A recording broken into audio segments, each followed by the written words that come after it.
Bien, bonsoir. Je vous félicite d'être aussi nombreux, et devrais dire nombreuses, d'avoir patienté et d'être resté pour écouter cet exposé. Alors, le sujet est un sujet évidemment à la mode. Intelligence artificielle, on n'entend que ça partout. Et comme vous le savez, c'est censé mettre les médecins au chômage assez rapidement. Alors, je vais essayer de vous démontrer que ce n'est pas tout à fait vrai. Je vous laisse le temps de reprendre un peu le silence. Merci. Alors, qu'est-ce que c'est que l'intelligence artificielle? Il faut rappeler ce que ça veut dire. C'est une notion qui date de 1956, donc ce n'est pas quelque chose de très récent. Et c'est un mathématicien qui a inventé le concept en disant qu'il s'agissait de décomposer l'intelligence humaine en fonctions élémentaires et les simuler grâce à un ordinateur. Alors, c'est une idée de mathématicien, et donc pour ce faire, on utilise évidemment des processus mathématiques, ce qu'on appelle des algorithmes. Et donc l'intelligence artificielle cherche à reproduire, grâce à l'informatique, les capacités cognitives de l'être humain. Alors cette dame à gauche dans cette belle tenue, eh bien peut-être, mesdames, pensez-vous que la programmation et l'informatique c'est une activité masculine? Eh bien pas vraiment, puisque cette dame n'est autre que Ada Lovelace, qui était la fille de Lord Byron. Elle est née en 1815, elle est morte en 1852 d'un cancer de l'utérus. Et c'est dans l'histoire la première programmatrice, puisque c'est elle qui a utilisé la machine du mathématicien Charles Babbage. Et elle a effectivement développé des algorithmes grâce à cette machine. Et donc, il y a d'ailleurs un programme informatique qui s'appelle Ada en mémoire de cette femme. Donc, vous voyez, ça n'est pas qu'un truc de geek. La question qu'on peut se poser aussi quand on entend tout ce qui se raconte, et c'est un peu souvent la même chose avec l'irruption de nouvelles techniques, de nouvelles idées, c'est de savoir si c'est vraiment disruptif. Est-ce qu'en fait ça n'existait pas, et est-ce que ça n'est pas tout d'un coup arrivé à maturité, ce qui fait qu'on arrive effectivement à en parler beaucoup plus. En 1943, la naissance des ordinateurs.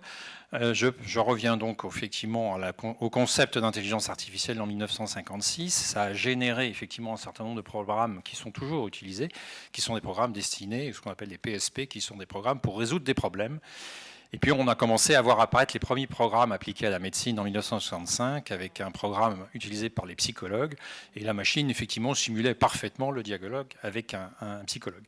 Et puis en 1974, application pratique avec le logiciel Missing qui identifie les bactéries et qui permet de définir quelle est la dose adaptée au poids du patient. Et donc c'est déjà quelque chose d'assez novateur pour l'époque.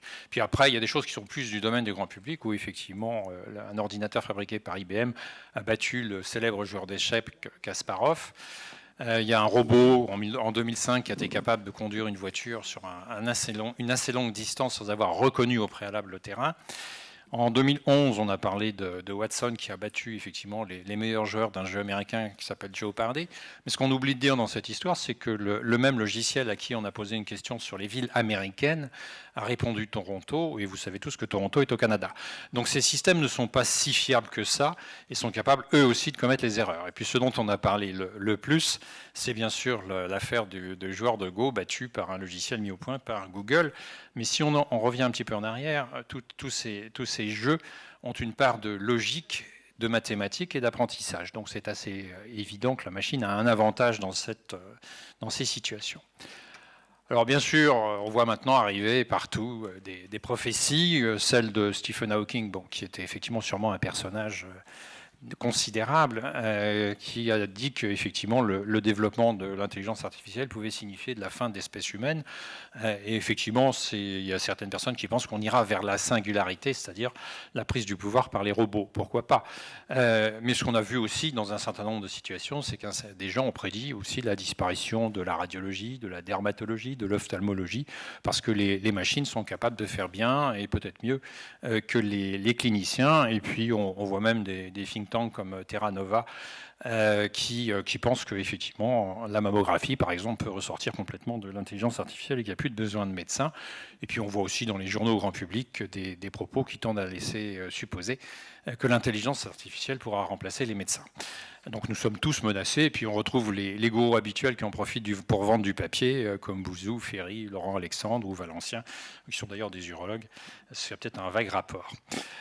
Alors il faut peut-être resituer un petit peu les éléments, parce qu'en fait, il y a des éléments de langage que l'on retrouve, et effectivement, il y a une segmentation. Il y a ce qu'on appelle le machine learning, c'est-à-dire c'est la machine qui est programmée pour une tâche bien définie. Cette programmation, elle peut être guidée, elle peut ne pas être guidée, et le système apprend. On lui apprend à reconnaître une vache dans un couloir, on lui apprend à pas confondre une guêpe et un bus scolaire américain, bien que les deux soient jaunes avec des rayures noires. Et donc on arrive effectivement à lui faire détecter un certain nombre de choses, et donc ça peut être effectivement un petit peu utile. Puis derrière, on a ce qu'on appelle le deep learning, c'est-à-dire l'apprentissage profond, où là on simule effectivement le fonctionnement du cerveau en utilisant ce qu'on appelle des réseaux neuronaux. Et pour vous dire, nous utilisons, nous, les réseaux neuronaux depuis plus de 20 ans avec les systèmes d'aide au diagnostic, ce qu'on appelle les CAD. Et effectivement, on accumule un certain nombre de systèmes informatiques les uns derrière les autres que l'on programme. Et il y a l'utilisation d'un certain nombre de techniques qui permettent de décomposer l'image, de l'analyser et de proposer un diagnostic. Puis ensuite, on arrive à des formes un peu plus abouties d'intelligence, ce qu'on appelle l'intelligence faible. Et ça, c'est celle que nous utilisons tous les jours avec nos foutus smartphones et autres engins, qui sont dotés de fonctions qui nous étonnent un petit peu. C'est vrai, quand on tape un message et qu'on voit qu'il devine ce qu'on va dire, on est toujours un peu déstabilisé. C'est ce qu'on appelle l'intelligence faible. Et puis, à un stade ultime, ce sera l'intelligence forte, où les systèmes seront capables d'interagir et de reproduire des comportements humains. Et je vous rappelle que Stanley Kubrick, dans 2001, Odyssée de l'espace, avait envisagé qu'un ordinateur puisse lire sur les lèvres et puisse prendre le pouvoir sur un vaisseau spatial et chercher à éliminer les humains qui cherchaient à l'éliminer aussi. Donc, c'est une idée qui n'est pas récente. Alors, bon, tout ça est quand même complètement intriqué, puisque là, elle s'est séparée un peu artificiellement, mais enfin, ça correspond à différentes couches que ce schéma illustre bien. Alors, il y a quand même des problèmes qui se posent, et le premier problème, c'est que les mathématiciens qui font ces codages, qui utilisent des algorithmes particulièrement savants, aboutissent à des systèmes qui sont programmés pour une tâche, qui s'enrichissent au fur et à mesure, mais la machine, pas plus que le mathématicien, ne savent vous expliquer comment la machine a évolué et pourquoi elle est allée dans telle direction plutôt que dans telle autre. Donc il y a une espèce de boîte noire, et dans le topo, il y a déjà un mot-clé, c'est algorithme, mathématicien bien sûr, et boîte noire. Cette idée de boîte noire, c'est très important. Et la boîte noire, contrairement à la boîte noire des avions, elle ne donne pas d'informations, il n'y en a pas. Et cet effet de boîte noire, elle peut être une source d'opacité entre les utilisateurs que nous sommes en tant que médecins ou en tant que patients et les concepteurs. Et je reviendrai un petit peu là-dessus. Alors dans la vie quotidienne, je vous l'ai dit, l'intelligence faible intervient dans un certain nombre de choses, et ça peut aussi intervenir dans la surveillance des personnes âgées. Il y a un programme irlandais qui tourne depuis plus de 20 ans qui permet, grâce à l'informatique, de savoir si la grand-mère s'est levée le matin, etc., etc. Au Japon, la bouilloire est connectée sur Internet et on sait que Madame Takayaki s'est levée à telle heure et qu'effectivement elle est en forme, donc il n'y a pas besoin d'aller la voir. Donc ce sont des choses tout à fait utiles dans l'utilisation médicale, et ça c'est tous les jours. Alors, ça fait 10 ans que l'ISHH existe. Qu'est-ce qui s'est passé pendant ces années ? Vous pensez que la fonction de médecin radiologue n'a pas beaucoup changé. Or, en 10 ans, elle a considérablement changé. La première chose, c'est que la numérisation, maintenant, elle est devenue complète. J'espère que vous n'avez plus de prestataires, pour appeler ça comme ça, qui font encore des mammographies analogiques. Elles devraient être numérisées complètement. Il ne devrait plus y avoir de mammographie analogique. Il y en a encore environ 15% en France. Il y a eu aussi une évolution de la profession. Dans ma génération, on savait tout faire. Alors on savait peu sur beaucoup. Aujourd'hui, on sait beaucoup sur très peu. Donc il y a une spécialisation par pathologie et avec effectivement un système qui ressemble un peu à des systèmes de silos, avec une mauvaise communication d'une spécialisation à l'autre dans la même spécialité. On est passé de l'homme à tout faire, qui faisait effectivement beaucoup de choses, à une tendance à la délégation. Ça peut être une délégation des examens, ça peut être une délégation des gestes. Il y a des gestes qui sont faits maintenant dans certains pays, même en France, par des techniciens très formés à ça, qui sont des opérateurs très spécialisés. L'informatique aussi, puisque c'est vrai qu'on finit par être vite dépassé par les problèmes que pose l'informatique. Et puis il y a une bonne tendance, qui devrait être la règle, mais ça n'est pas le cas malheureusement, c'est l'intégration fonctionnelle sur un site. C'est-à-dire qu'on devrait avoir dans un même site, accès à toutes les techniques chez un seul endroit sans avoir besoin d'aller dans plusieurs endroits à la fois. Or, on sait qu'en France, aujourd'hui, alors que l'IRM a pas loin de 40, enfin plus de 30 ans d'existence clinique et 40 ans d'existence scientifique, il y a encore des endroits où il faut attendre 2 à 3 mois pour passer une IRM, n'importe laquelle, et a priori aussi une IRM mammaire. Puis notre métier a changé. Autrefois, c'était peut-être un art, l'art médical, mais aujourd'hui, c'est devenu un métier et une compétence, et en face, effectivement, une exigence du patient, de la société, des correspondants, qui a complètement changé. Et puis, dans le même temps, sous l'effet de la pression économique, de la pression sociétale, de l'ubérisation au sens large, on est passé d'un service individuel à une logique de production, ce que les Américains appellent commoditisation, et qui veut bien dire ce que ça veut dire, c'est-à-dire qu'on clique sur docteur machin, et on a un rendez-vous chez le premier radiologue venu, au coin de la rue ou un peu plus loin, sans même savoir ce qu'il fait, s'il est compétent et si l'examen qui est demandé est pertinent. Alors en face, l'imagerie a évidemment des devoirs. Un premier devoir, c'est le devoir de pertinence, c'est de faire l'examen au bon moment et de façon efficace. Donc ça suppose aussi que la demande le soit. C'est un autre sujet, j'y reviendrai. Il faut que la précision diagnostique, elle soit technique, bien entendu. On attend que l'examen soit bien réalisé. Nous savons qu'en matière de mammographie, c'est tout à fait essentiel. Et que ce soit aussi une précision clinique, c'est-à-dire que ça réponde effectivement à la question posée. Qu'il y ait une sécurité physique et mentale pour le patient, et informationnelle, c'est-à-dire qu'il faut lui délivrer la bonne information au bon moment. Ce qui veut dire que le compte-rendu, il doit être compris, il doit être standardisé, structuré et cliniquement pertinent. Parce qu'on se rend compte quand on va au RCP que d'une part, nous ne sommes pas toujours clairs, et que d'autre part, ce que nous disons n'est pas toujours compris, et c'est vrai aussi pour les anatomopathologistes. Et il faut que la communication, elle soit adaptée, faite en temps voulu, et c'est là où les instruments modernes peuvent nous aider. Alors, à quoi va servir l'intelligence artificielle au sens le plus large en matière d'imagerie médicale? Elle va servir à la collection des données. Et le mot données est un troisième mot-clé dans cet exposé, puisqu'on sait que les données ont une valeur. Alors, vous savez bien que Google et les autres voudraient bien mettre la main sur les tas de données, mais il n'y a pas que Google. Mais les données, c'est quelque chose de très important. Donc, ça comprend bien sûr le questionnaire, le dossier médical électronique, la recherche automatique des données. On perd un temps considérable à les rechercher dans différentes sources que le patient a pu avoir. L'aide à la demande, c'est-à-dire, il y a le guide de bon usage des soins qui est en ligne, mais le patient n'a pas écrit j'ai une tumeur sur le front, donc il faut savoir ce qu'il a, de savoir demander le bon examen, programmer les examens, on peut les programmer en ligne, effectivement. On peut extraire de toute cette base de données des informations qui sont pertinentes pour la réalisation de l'examen et pour son interprétation. On peut obtenir un consentement par signature électronique, on peut mettre en place des protocoles préprogrammés, donc gagner un peu de temps, et puis surtout faire une recherche automatique des antériorités, voir si dans notre système d'archivage, le patient est déjà venu, quels examens il a eu, et qu'est-ce qu'ils ont donné, et comment on peut les comparer. Ce qui serait idéal, c'est bien sûr d'aller les chercher dans d'autres bases de données que les nôtres, et de pouvoir accéder. Alors pour la petite histoire, j'ai refait un peu de la revue de la littérature et je suis retombé sur un article que j'avais complètement oublié, qui a été publié dans le journal de radiologie en 2004, c'est-à-dire il y a 14 ans maintenant, sur le dossier médical partagé. Or, vous savez tous comme moi que ça n'existe toujours pas. Donc ça va très très vite. Ça me fait un peu penser aux cohortes de M. Zellek, où au bout de 10 ans, on arrive à des résultats. Et donc il faut beaucoup de temps pour ça. Et puis derrière, l'intelligence artificielle appliquée à ces données nous permet de les traiter, d'analyser les questionnaires, d'utiliser le système d'aide à la détection, je vais y revenir, faire des reconstructions automatisées, et puis générer des comptes rendus avec des comptes rendus qui sont interactifs avec la structure, et puis même éventuellement, dans un certain nombre de cas, de mettre en place une deuxième lecture, et pas seulement pour la mammographie. Alors, je vous ai parlé tout à l'heure des CAD. Alors c'est assez amusant parce que c'est un thème qui revient à la mode. Puisque finalement, derrière tout ça, les administrations, et notamment du fait de la pénurie relative de médecins, notamment dans certaines régions de France, ou même en sortant de Paris, à 15 km de Paris, il y a des hôpitaux où il n'y a plus de médecins.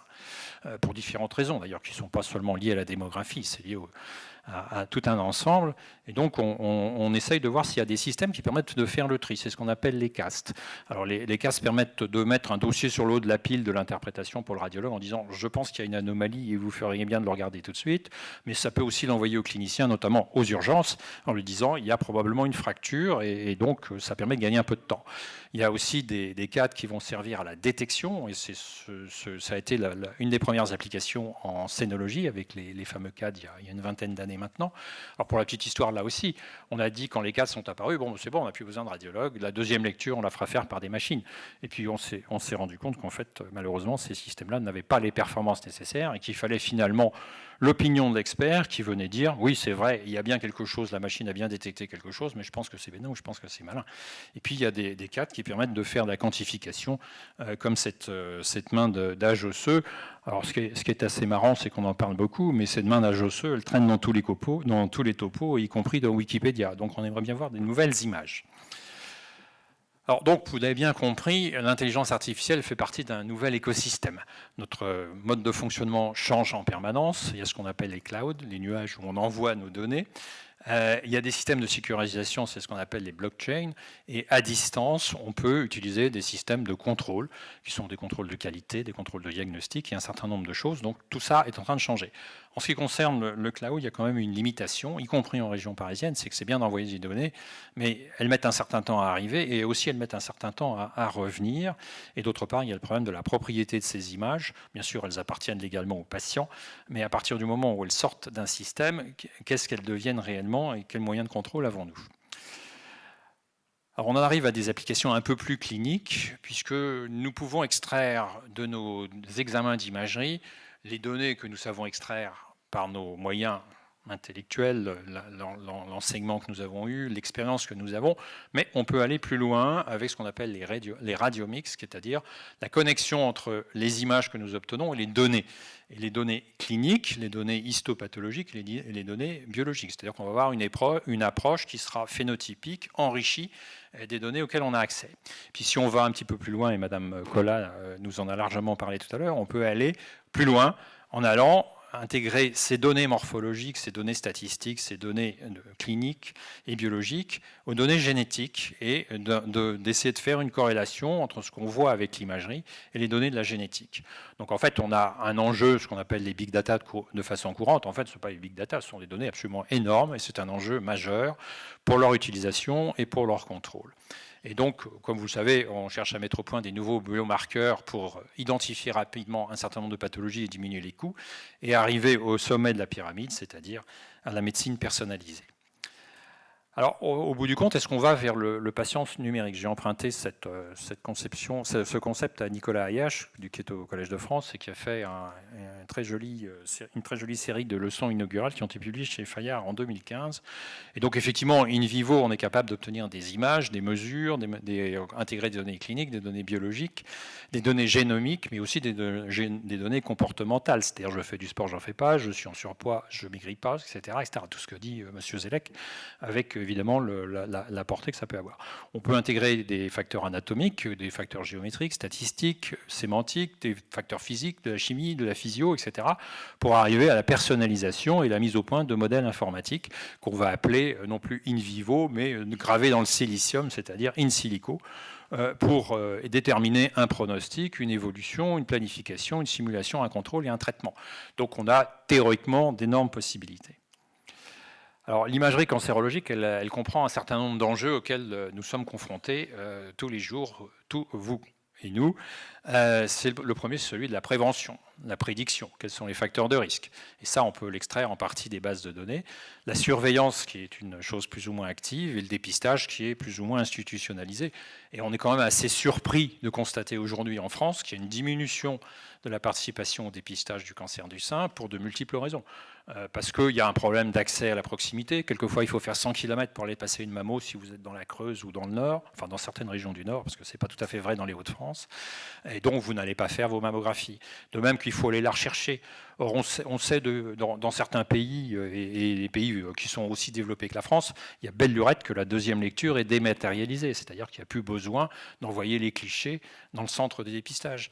Donc, le temps qui s'écoule entre le moment où on fait la première lecture au cabinet du radiologue et la deuxième lecture par un expert pour être sûr qu'il n'y a rien qui ait été omis, diminue de façon très considérable, alors qu'actuellement, il faut encore 15 jours, 3 semaines pour avoir un résultat partout. Le diagnostic, bien sûr, on sait tous l'importance du diagnostic précoce dans ce domaine et le diagnostic différentiel. Donc, ce sont des éléments très importants. Après, il y a la gravité, donc la stadification, et là, ça repose aussi sur un certain nombre d'éléments. Et enfin, le traitement avec la sélection des patients, pour tel type de traitement pour tel un, et ainsi de suite. Et puis, la mesure de l'efficacité, ce qui est un enjeu constant. Et puis, accessoirement aussi, la mesure de la toxicité, puisqu'on voit très bien dans un certain nombre de cas, notamment dans le poumon, l'effet des chimiothérapies ou l'effet d'autres traitements sur la substance blanche dans le cerveau, par exemple. Donc finalement, est-ce qu'on peut extraire de l'expression phénotypique des images, des données? C'est la grande question. Alors bon, la génomique, je ne vous rappelle pas ce que c'est pas la peine. Donc la radiomique, on va extraire des paramètres quantitatifs, c'est-à-dire la corrélation au devenir, la réponse au traitement, le pronostic, et de l'autre, la corrélation au profil d'expression génétique. Et on va construire progressivement, grâce au traitement d'image, grâce à l'intelligence artificielle, ce qu'on appelle des descripteurs, c'est-à-dire à tel type de pathologie va correspondre tel type de description. Et on le fait à partir des images de routine clinique, ce n'est pas du travail de recherche. Et c'est là où les bases de données que nous détenons tous sont aussi importantes. Et on sait aussi que les bases de données elles sont assez spécifiques, c'est-à-dire que, par exemple, il y a un projet qui associe la Société française de radiologie et la Fédération nationale des médecins radiologues, qui est donc le syndicat des médecins radiologues, pour créer une base de données commune en imagerie, auquel l'accès serait évidemment réglementé, mais bien entendu pas à but lucratif, et qui permettrait de générer une base de données énorme, adaptée à notre morphotype et à notre région.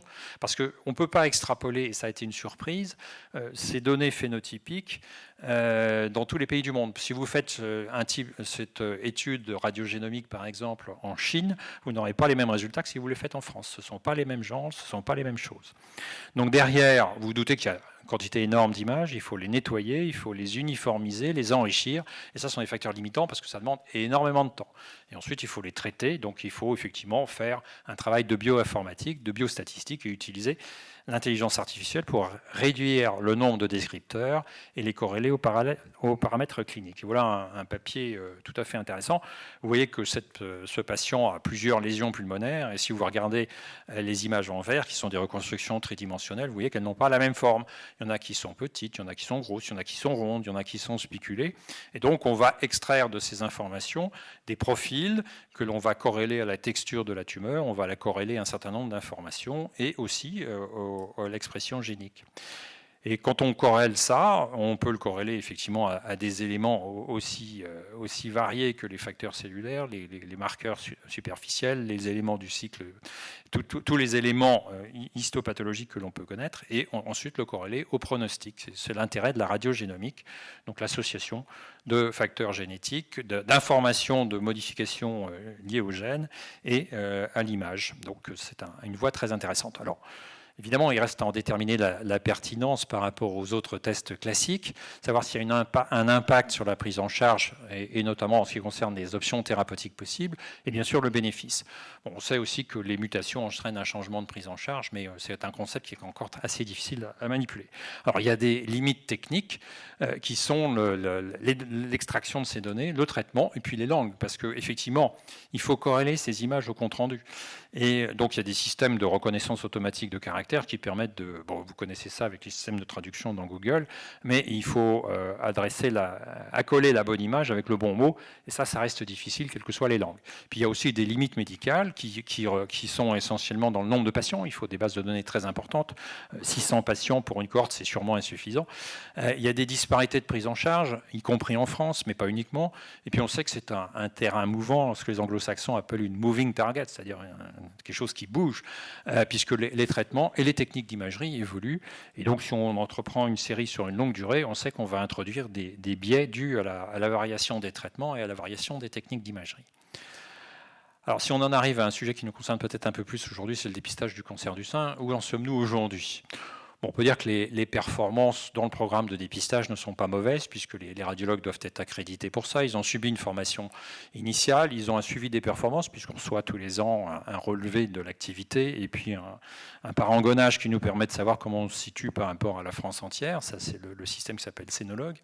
Et puis, on sait aussi que le premier lecteur doit lire un minimum de mammographie par an, et le deuxième lecteur aussi.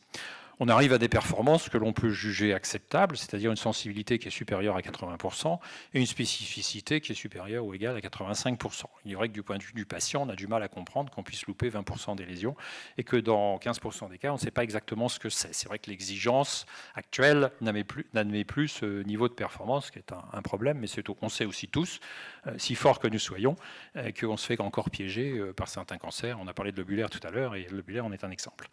Alors, qu'est-ce qu'on va demander finalement dans l'avenir ? C'est à la technologie d'augmenter la sensibilité, d'augmenter la spécificité. améliorer la lecture d'image, c'est-à-dire obtenir finalement une lecture experte aidée dès la première lecture. Et puis, on en arrive aussi à la décision pertinente, c'est-à-dire la personnalisation des examens et une prise de décision partagée, c'est-à-dire je me fais dépister, je ne me fais pas dépister, et à quelle fréquence et comment. Alors, effectivement, c'est intéressant de signaler qu'il y a une firme française qui s'appelle Therapixel qui travaille sur ce sujet-là. Effectivement, on envoie les images sur un cloud et ça revient. Il y a quand même une chose qui est intéressante, c'est que dans la démonstration que fait cette société, ils ont pris comme référence l'étude d'EMIST, qui est une étude qui date de 2005, et qui était une étude qui visait à étudier, à apprécier, à évaluer la performance de la mammographie numérique. La mammographie numérique sur capteur plan est apparue en 2001, et donc il a fallu, ils ont testé très rapidement aux États-Unis cette technique. Et ils se sont rendus compte que c'était plus performant que la mammographie analogique dans un certain nombre de cas. Et donc, ils sont arrivés à un niveau de performance. Et Therapixel prétend, je pense que c'est vrai bien sûr, arriver à faire un peu mieux. Bon, c'était en 2005. Depuis, c'est l'exemple effectivement de la mouvance dont je vous parlais tout à l'heure. C'est qu'on a fait, nous tous, en tant que médecins et en tant qu'utilisateurs de ces machines, et les machines aussi, on a fait des progrès. Donc, on a probablement gagné un petit peu par rapport à cette étude d'EMIST. Donc, que nous apportera réellement les solutions proposées par Therapixel ou d'autres sociétés, parce qu'ils ne sont évidemment pas les seuls, on n'en sait rien pour l'instant.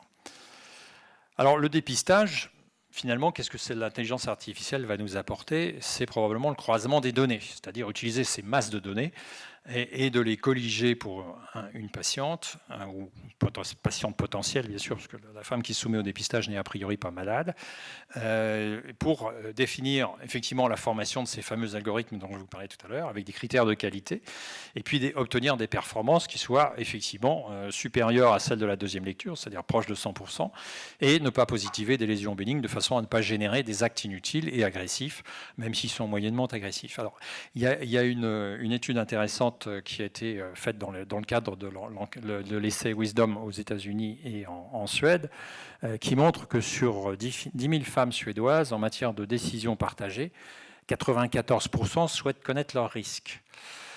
90% sont d'accord pour un dépistage plus fréquent. Bon, c'est un peu contradictoire, puisqu'on sait très bien qu'il y a quand même tout un buzz autour du danger concernant le rayonnement. Et par contre, 20% seulement sont d'accord pour un dépistage moins fréquent. Ils ont donc l'impression qu'on leur retire le tapis sous les pieds.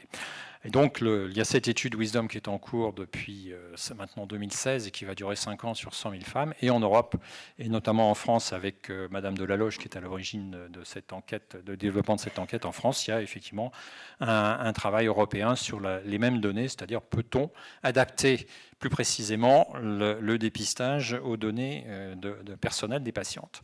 Alors on en arriverait à un schéma qui serait celui-là, ce qu'on appelle le dépistage stratifié, entre 40 et 70 ans, le dépistage sur invitation ou dépistage spontané avec une consultation dédiée.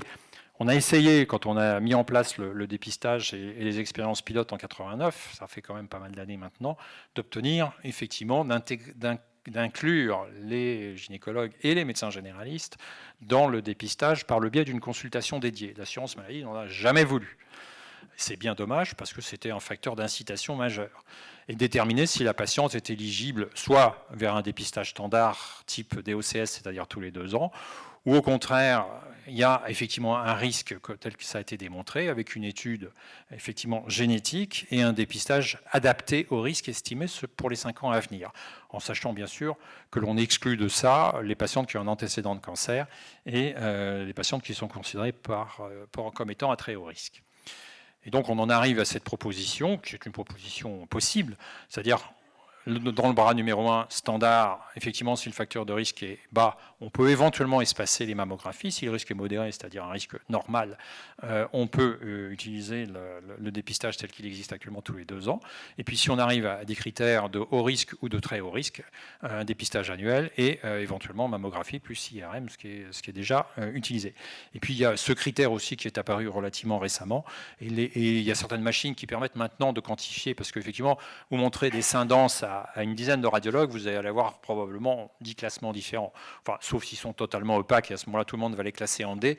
Mais entre B et C, il y a des variations individuelles importantes que peuvent réduire les systèmes experts, et donc inclure dans l'examen les ultrasons ou même les scanners à ultrasons, ce qu'on appelle les ABUS, en sachant que c'est aussi une idée qui traîne chez les industriels depuis une vingtaine d'années et que jusqu'à maintenant, ça n'a abouti à aucune solution pratique.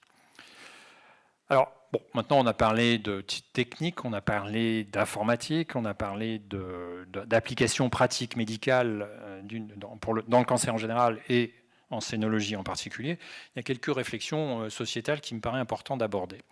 La première, c'est effectivement le fait que nous sommes environnés de caméras. À gauche, pour ne pas faire de jaloux, c'est à Tokyo. Le système est capable de visualiser toutes les voitures qui passent, d'identifier les plaques, les conducteurs, etc. À droite, c'est en Chine, sur la place Tiananmen, et vous voyez qu'il y a des logiciels de reconnaissance faciale qui permettent d'identifier tout le monde. Dans la diapositive en bas à gauche, c'est un système de verbalisation automatique.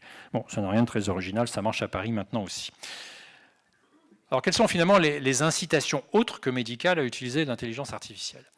La première chose, c'est la diminution des erreurs. On sait que les erreurs ont des causes multiples, même si nous sommes tous attentifs, sérieux, performants, etc., etc. Nous commettons des erreurs, et il y a aussi des variations inter-individuelles et aussi inter-observateurs, mais aussi intra-observateurs.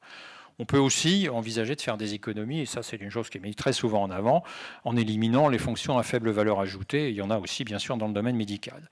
Optimiser les coûts en éliminant les examens inappropriés. C'est vrai qu'il y a un certain nombre de cas où on voit des patients, tout d'un coup on se rend compte qu'ils ont eu dans un hôpital voisin, et que le médecin n'est pas au courant, un examen qui est exactement le même que celui qu'on nous demande, qui a été fait 10 jours avant pour la même raison. C'est pas rare. Et puis il y a aussi la chasse aux abus. Les abus concernent bien sûr les patients, mais concernent aussi les médecins, on le sait bien, et les hôpitaux, et pas seulement les hôpitaux privés, les hôpitaux publics, parce qu'ils contournent la nomenclature, parce qu'il n'y a pas de nomenclature pour financer tel ou tel type d'acte. C'est un problème constant, puisqu'on sait très bien qu'il faut 10 ans, malgré les procédures accélérées, pour aboutir à une cotation quand l'assurance maladie veut bien. Donc, et d'ailleurs, l'assurance maladie ne s'en prive pas avec le SNIRAM qui permet de détecter un certain nombre d'anomalies. Et en face, il y a un risque dont j'ai déjà parlé, c'est l'ubérisation. On voit arriver des patients qui ont pris rendez-vous de façon électronique, qui ont forcé le logiciel en prenant une case de rendez-vous lombaire et qui arrivent avec une ordonnance d'IRM mammaire pour que ça aille plus vite. Bon, c'est évidemment totalement débile, mais ça arrive. Et autant commander une IRM gratuite chez Pizza Machin. Bon. Et on sait aussi que ces systèmes sont gérés par des robots. Et ces robots, ils sont programmés pour répondre, mais ils n'ont évidemment aucune humanité. Et puis quand on regarde un peu plus dans le détail, on nous propose des tas de produits, mais il y en a très peu qui sont validés, il y en a très peu qui sont testés cliniquement, et très peu qui sont cliniquement suivis. Souvenez-vous de la boîte noire. C'est bien gentil de proposer un résultat, mais il faut s'assurer que le système garde une constance dans les résultats au fil du temps. Ce n'est pas sûr du tout. Alors il y a aussi la législation avec la réglementation sur la protection des données. Effectivement, ça pose un problème éthique et vous allez voir, ça pose d'autres problèmes. Donc effectivement, il faut qu'on reste vigilant face à cette boîte noire parce qu'il y a des biais qui peuvent être introduits, des biais qui peuvent être acquis, puisque comme je vous l'ai dit, le système apprend, mais on ne sait pas comment il apprend et on ne sait pas dans quelle direction il va. Donc ça veut dire qu'il faut les suivre, ce qui quelque part induit un biais et un coût. On peut introduire des discriminations en fonction des comorbidités. Ce patient est diabétique, j'en veux pas dans cette cohorte, j'en veux pas dans ce type de traitement. On peut très bien imaginer ça. Un protocole hospitalier sur les comorbidités peut très bien introduire ce genre de choses. On peut détourner les indicateurs, bien entendu. On peut mettre en place des contournements légaux et tarifaires. Les systèmes sont très astucieux, capables de le faire. Et comme je vous l'ai dit, il y a un écart entre ce que nous voulons faire, ce que les patients souhaitent, et les créateurs, que ce soit l'industrie ou les GAFA, par exemple, parce que finalement, la machine va avoir un pouvoir énorme. Et il y a une question qui n'est pas tranchée pour l'instant. Qui est responsable? Est-ce que c'est le concepteur du logiciel? Est-ce que c'est le concepteur de l'informatique? Est-ce que c'est l'utilisateur? Est-ce que c'est le médecin? Est-ce que c'est le demandeur? Est-ce que c'est celui qui a signé le compte-rendu? Parce que finalement, la preuve légale, c'est la signature du compte-rendu. Donc tout ça n'est pas défini. Et au bout du compte, ça compromet effectivement la relation que nous avons avec nos patients, qui est une relation qui repose sur la confiance, une relation fiduciaire, et se pose la question de la confidentialité, parce qu'on sait très bien que les bases de données, même les mieux protégées, sont parfaitement piratables. Alors bien sûr, on ne va pas aller chercher le patrimoine génétique de Madame Dupont, mais on connaît un certain nombre de gens célèbres qui ont été dans différents hôpitaux, sous d'autres noms, mais c'est facilement dépistable. Alors, bon, le président Macron a présenté au Collège de France le rapport, a annoncé au moment de la présentation du rapport de Cédric Villani, qui est un mathématicien. Vous savez que la France a 15 médailles Fields, nous n'avons que des génies. Et donc, bien entendu, puisque nous sommes en France, on va apporter l'intelligence artificielle à l'humanité, n'ayons pas peur. Et effectivement, je pense que pour un radiologue, reconnaître un rein, comme on le voit sur cette image d'échographie, ça prend une fraction de seconde, un pouillème de seconde. Et par contre, faire la conversion mathématique que vous voyez en bas à droite de la représentation théorique de cette image, c'est beaucoup plus long et beaucoup plus compliqué.